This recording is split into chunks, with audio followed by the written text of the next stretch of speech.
When you started coaching, could you have envisioned? I mean, just look at the room we're sitting in. Could you ever It's have? amazing. Could you have envisioned all of this? Absolutely not. I mean, I was just living day to day and coaching basketball and taking the UT vans to play schools within no more than a 2-hour drive. And I never thought, first of all, will we ever get scholarships or charge admission. We didn't charge admission when I first started coaching.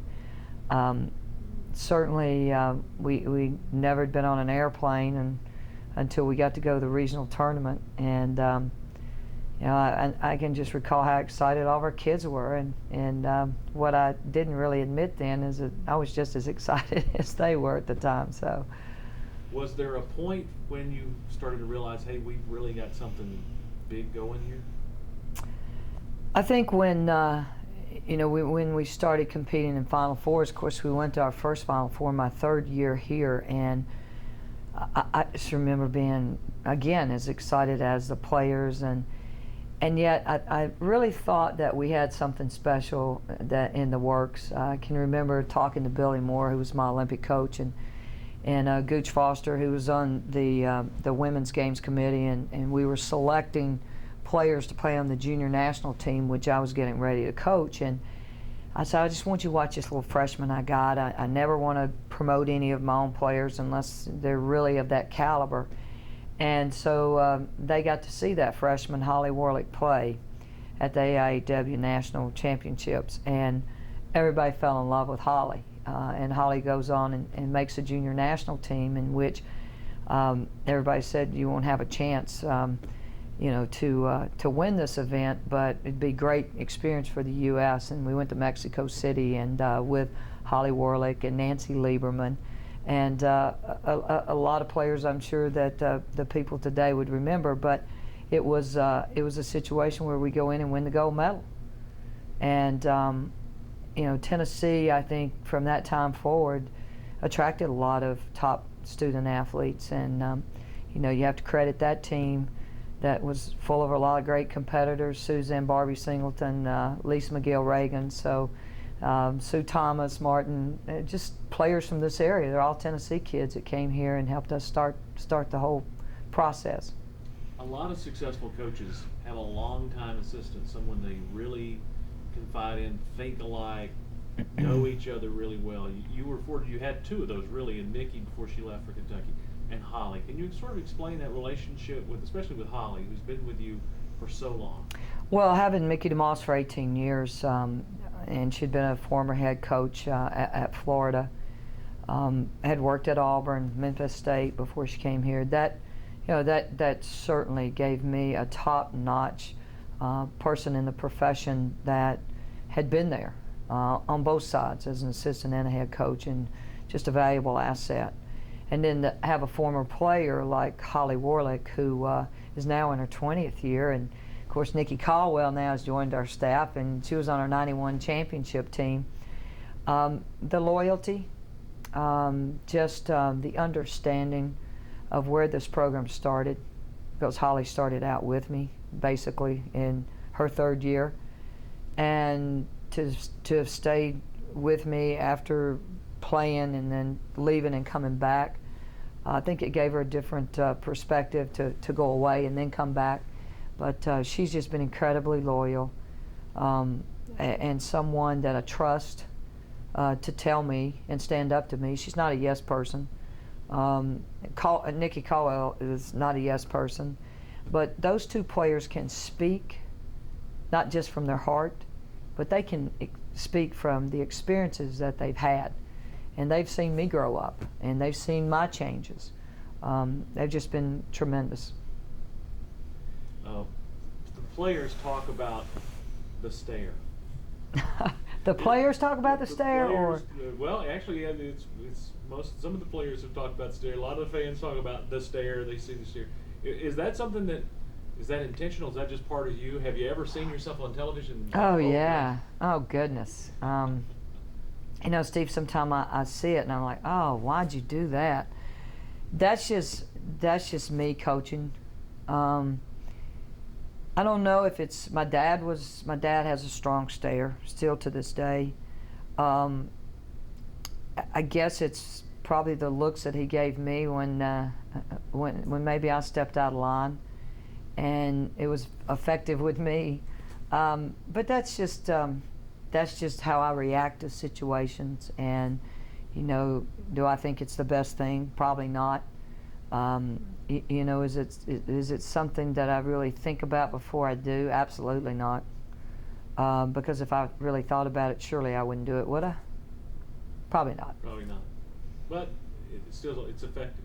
When you're a successful coach, the stare becomes noticed. If you're not, people probably don't pay much attention. Well, I hoped I could be known for something other than a stare. Maybe a good teacher. I think so. I talked to Ashley Robinson, and I shared this with you last year. She said some people, because they'd see you on TV like that, and say, is she mean? And Ashley would say, no, she's tough, but it's because she loves us. You have such a good relationship with your players, and that seems to me, as a guy, a harder thing for a woman with girls than it would be for a man with boys. I totally agree with you. If I'm a guy, I think it wouldn't take me as long for them to maybe understand, because I think you expect that more from your fathers or from men than you do from women. But I guess because I am a lot like my dad when it comes to teaching, and I say that because I worked with my dad a lot on the farm as a kid growing up. My dad was tough on me, and I didn't, I took it. I didn't think that there was anything wrong with it. And, my mother could say something to me like that in a harsh way. I'd probably just break out in tears. But probably because a lot of these young women have not seen strong disciplinarian from that of a female, and the volume turned up, that may be harder for them, as opposed to if I were a guy, I probably wouldn't have to get over that hurdle. But as long as they know that you care, I mean, if you love kids enough, you're going to discipline them. I mean, I just think, I can't imagine not disciplining kids. It would be then that I don't care. I love them enough that I want them to get it right, because I want them to be successful, not only while they're here at Tennessee, but I think more importantly when they leave here and they go out into the real world, which is a lot more competitive and cutthroat than the game of basketball. Is it as satisfying to see one of your former players leave and be successful in life as it is to see them leave and play professionally or play on an Olympic basketball team, to be as successful off the floor as they are on it? Oh, absolutely. I mean, let me just say, first of all, every relationship you have is going to be different with your student athletes. I mean, I might have had a relationship with Ashley Robinson that was very open.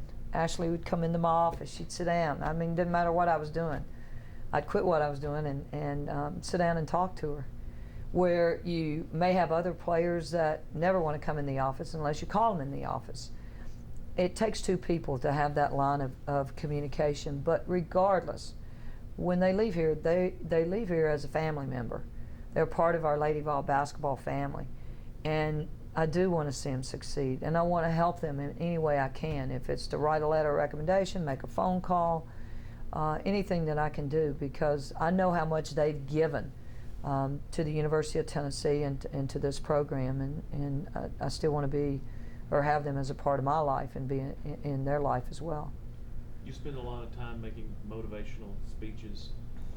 Can you give us the cheap version, the short version of what's at the heart of your talks when you give those speeches? In most of my corporate speaking, I talk about the definite dozen for succeeding in whatever you do in life. And I usually start out by talking about how I arrived at the definite dozen, and then basically the two people that taught me the life skills and the principles for success were, I had to be my dad, Richard, who was one of the toughest, most demanding individuals I've ever known, and my mother, Hazel, who went through the 9th grade, dropped out of school, and is the smartest woman I know. She raised 5 kids, and she taught us what is really important in life. And one of the first things she taught us is, if you want to win in life, understand you win in life with people. Surround yourself with great people and people of character. And then she proceeded to teach us all those valuable life skills about responsibility, respect, communication, competitiveness, and that's how I usually start out my speeches. Actually, I start out singing Rocky Top. And I let them know that immediately I know they're glad that I'm speaking and not singing. You're approaching the record of Dean Smith for wins. How important is that to you? Obviously, it's a statement of how successful you've been in over a long period of time. But how important is that to you to reach that mark? I don't think of it as important. I think of it more, Steve, as incredible that I could get this job at age 22.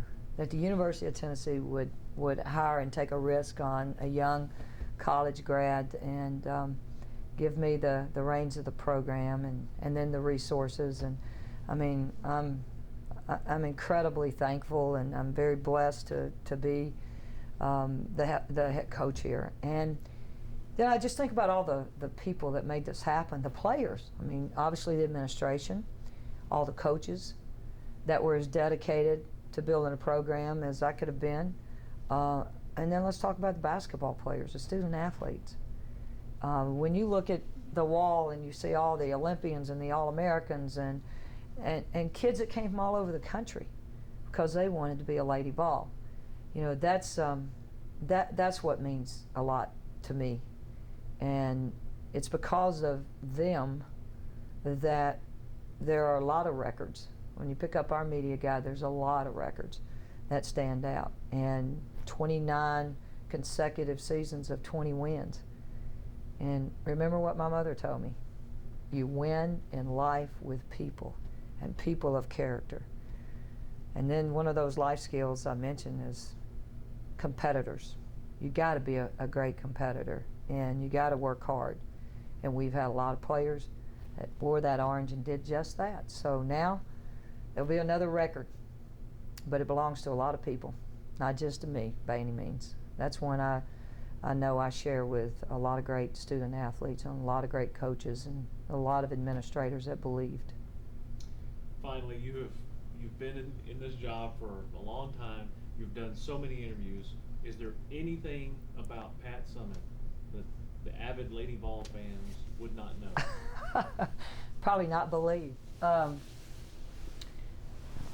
don't know. Probably how much I enjoy what I do, how much I love life. I mean, every day is a new day, but every day I want to enjoy life. I want to enjoy the people, and it's important. That's why it's important who you recruit. That's important who your staff is, and it's important for me to go home and spend time with Tyler and RB and have fun. I'm not serious all the time. The most serious hours I spend in a day is when I step over the line on the court in Thompson Bowling. And even then, I'm having a ball. You might say, well, your players aren't always having fun. Well, after you work hard, you position yourself to have a lot of fun. Coach, thank you very much for spending time Thank you, with Steve. us. Enjoyed it.